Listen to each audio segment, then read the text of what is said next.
সবজি ওজন করার সময় যদি মাছই দাঁড়িপাল্লার কাঠায় বসে তাতে কোনো পার্থক্য হয় না, কিন্তু সেই মাছই সোনা ওজন করার সময় কাটায় বসে যায়, তাহলে ওই মাছের দাম 20 থেকে 30 হাজার টাকার বেশি হয়ে যাবে।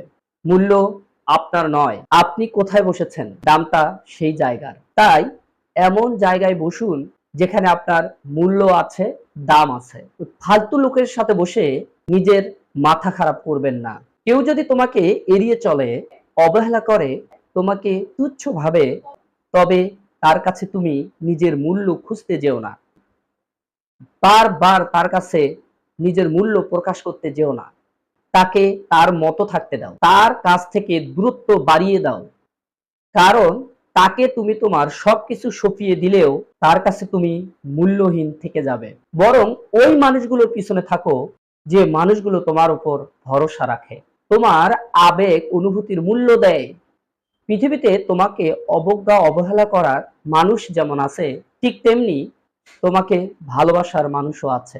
মনে রেখো, সব মানুষ সবকিছু ধরে রাখতে জানে না, সব মানুষের মূল্য সব মানুষ বুঝবে না, এটাই স্বাভাবিক। তার মানে এই নয় যে তোমার মূল্য অবশ্যই আছে। যে তোমাকে বুঝতে পারবে তার কাছে তুমি অমূল্য সম্পদ। শত রাগ অভিমান হলেও সে তোমাকে কখনো অবহেলা করবে না, কিংবা তোমাকে ছেড়ে চলে যাবে না।